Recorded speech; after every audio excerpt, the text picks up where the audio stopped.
May isang tanong na hindi gustong sagutin ng karamihan. Kung makonfine ka bukas, sapat ba ang paghahanda mo? Hindi ko tinatanong kung may PhilHealth ka. Halos lahat ay may PhilHealth.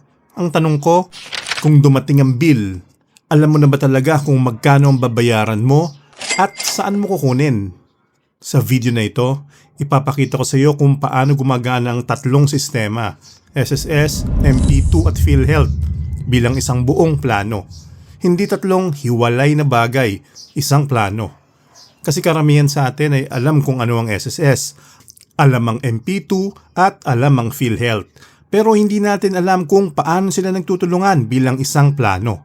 At yun ang dahilan kung bakit marami pa ring nabibigla sa gastos tuwing may emergency.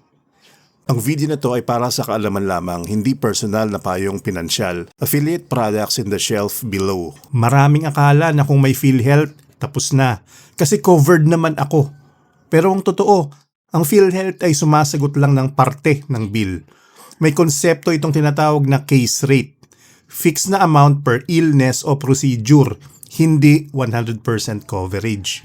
Ibig sabihin, kung ang kaso mo ay lumampas sa case rate at madalas lumalampas ito, ikaw ang magbabayad ng natitira. Dito papasok ang SSS at MP2.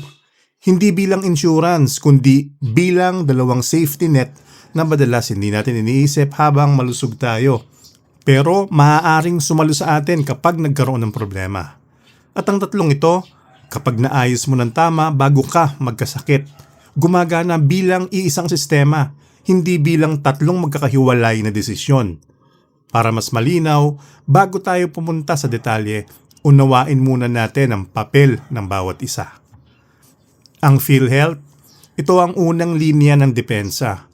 Kapag na-confine ka o nagkaroon ng medical procedure, ito ang unang babawa sa hospital bill mo. Pero mahalagang tandaan na hindi nito sinasagot ang buong gastos. May limitasyon ito at hindi lahat ng expenses ay covered.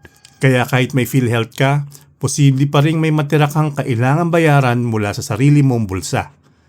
Ang SSS, ito naman ang tumutulong sa income side ng problema. Kapag hindi ka makapasok sa trabaho dahil sa sakit o confinement, may sickness benefit na maaaring magbigay ng bahagi ng nawalang kita mo. Hindi nito babayaran ng hospital bill, pero makakatulong itong punan ang bahagi ng sahod na pansamantalang nawala habang nagpapagaling ka. Ang MP2, ito ang reserve fund mo. Hindi ito ginawa para sa agarang emergency dahil may lock-in period ito. Pero kung nakapag-ipon ka na rito bago pa dumating ang problema, maaari itong magsilbing karagdagang pinagkukunan ng pondo. Kapag kulang na itulong ng PhilHealth at may epekto sa kita mo kahit may SSS benefit, ang MP2 ang maaaring magsilbing backup para hindi ka mapilitang mangutang o magbenta ng assets. Kapag pinagsama mo ang tatlo, may kita mo na magkakaiba ang trabaho nila. Ang PhilHealth ay para mabawasan ng bill. Ang SSS ay para pumalit sa bahagi ng nawalang kita at ang MP2 ay para magkaroon ka ng karagdagang reserbang pera kung kulang pa ang unang dalawa. Tatlong magkakaibang trabaho. Pag-usapan natin sila isa't isa at pagkatapos ipapakita ko kung paano sila pinagsasama. Maraming Pilipino ang kampante dahil may PhilHealth sila. At malaking tulong naman talaga ito kapag na-confine ka o kailangang magpagamot. Pero mahalagang maintindihan kung paano ito gumagana. Ang PhilHealth ay gumagamit ng tinatawag na case rate system. Ibig sabihin, may nakatakdang halaga ito na sasagutin para sa isang partikular na sakit o procedure. Halimbawa, kung ang case rate para sa isang kondisyon ay 30,000 pesos, hanggang doon lang ang maaaring sagutin ng PhilHealth para sa kasong yon. Hindi mahalaga kung gaano kamahal ang ospital, anong klase ng kwarto ang kinuha mo o kung gaano katagal ang confinement mo. Kung mas mataas ang kabuuang bill mo kaysa sa case rate, ikaw ang sasagot sa natitirang halaga. May iba pang benepisyo ang PhilHealth tulad ng konsulta package para sa ilang outpatient services at Z benefits para sa ilang malulubhang sakit. Malaking tulong ang mga ito, pero ang punto ay simple lang. Ang PhilHealth ay hindi kapalit ng sariling pagkahanda. Isa lamang itong layer ng protection. Kaya kahit may PhilHealth ka, kailangan mo pa rin maghanda para sa mga gastos na maaaring hindi nito masagot. Bago tayo lumipat sa susunod na bahagi, may isang bagay na magandang i-check. Tingnan mo ang status ng iyong PhilHealth membership at contributions sa kanilang online portal.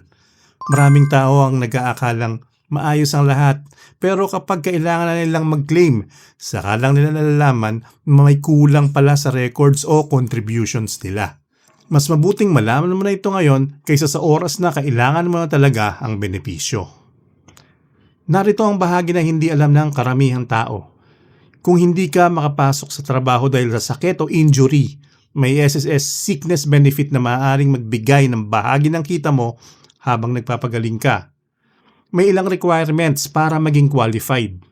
Una, kailangan hindi ka nakapagtrabaho ng hindi bababa sa 4 na araw dahil sa sakit o injury.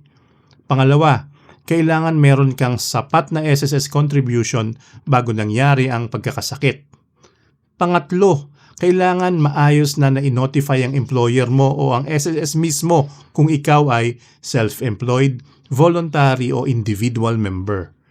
Kapag qualified ka, ang matatanggap mong benepisyo ay nakabase sa iyong average daily salary credit at sa bilang ng mga araw na naaprubahan sa claim mo. Bakit ito mahalaga? Kasi kapag nagkasakit tayo, kadalasan hospital bill lang iniisip natin. Pero may isa pang problema na madalas nakakaligtaan. Paano kung hindi ka makapasok sa trabaho at tumigil ang pagpasok ng kita? Habang may gastusin ka sa pagpapagamot, maaaring mabawasan o mawala pansamantala ang income mo. Doon pumapasok ang SSS sickness benefit. Hindi nito binabayaran ng hospital bill mo. Ang trabaho nito ay tumulong sa pagkawala ng bahagi ng kinita mo habang hindi ka nakakabalik sa trabaho. At mahalagang maintindihan ang pagkakaibang yon. Ang PhilHealth ay tumutulong sa gasto sa pagpapagamot. Ang SSS sickness benefit naman ay tumutulong sa kita na pansamantalang nawala dahil sa pagkakasakit. Ito ang dahilan kung bakit ang paghuhulog sa SSS ay hindi lang tungkol sa pension pagdating ng retirement.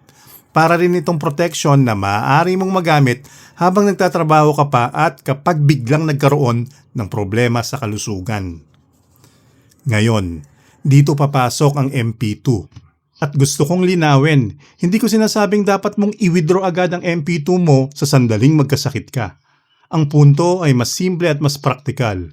Kung meron kang MP2 na magmamature na o kung meron kang ibang ipon na nakatabi para sa mga hindi inaasahang pangyayari, mas malaki ang tsansa na makayanan mo ang isang medical emergency nang hindi agad nangungutang. Kasi sa totoong buhay, hindi lahat ng gastusin ay masasagot ng PhilHealth. At hindi rin laging sapat ang matatanggap mo mula sa SSS sickness benefit. Maaaring may matira pa ring hospital bill, maaaring may gamot, laboratory test, follow-up check-ups o iba pang gastos na kailangan mong bayaran mula sa sarili mong bulsa. At doon nagiging mahalaga ang pagkakaroon ng reserbang pera. Kaya huwag mong tingnan ng MP2 bilang investment para lang sa paglago ng pera. Oo, mahalaga ang dividends at long-term growth pero sa mas malaking larawan, bahagi pa rin ito ng iyong financial safety net. Hindi kapalit ng emergency fund at hindi rin kapalit ng insurance. Sa halip, isa itong karagdagang buffer na maaari mong sandalan kapag dumating ang mga gastusing hindi mo inaasahan. At kapag pinagsama-sama mo ang PhilHealth, SSS at maayos na ipon sa MP2, mas handa kang harapin ang isang health emergency nang hindi agad nasisira ang iyong pananalapi. Ang ideal setup, hiwalay na emergency fund sa liquid savings account para sa mga agarang gastos. MP2 bilang medium-term reserve na maaari mong i-access pagdating ng maturity o sa mga exceptional cases. At PhilHealth plus SSS sickness benefit bilang ang dalawang unang linya na babawas agad sa totoong bill. 3 layer, hindi isa. Kapag tama ang pagkakaayos, hindi ka nakakaramdam ng panic about emergency kasi may sistema ka na. Sa simula, tinanong kita, kung ma-confine ka bukas, alam mo ba kung sapat ang preparasyon mo? Ngayon, hopefully, mas malinaw na ang sagot at mas malinaw kung anong puwang ang kailangan mong punuan. Kung nakatulong sa iyo ang video na to, mag-subscribe ka at i-on ang notification bell para hindi mo mamiss ang mga susunod nating usapan tungkol sa pag-iipon, pag-invest at pagpoprotekta sa iyong pinaghirapang pera. Tandaan, hindi natin kontrolado ang lahat ng mangyayari sa buhay, pero kaya nating paghandaan ang marami sa mga ito. Ito pa rin ang The Brown Investor. Magkita-kita tayo sa susunod na video.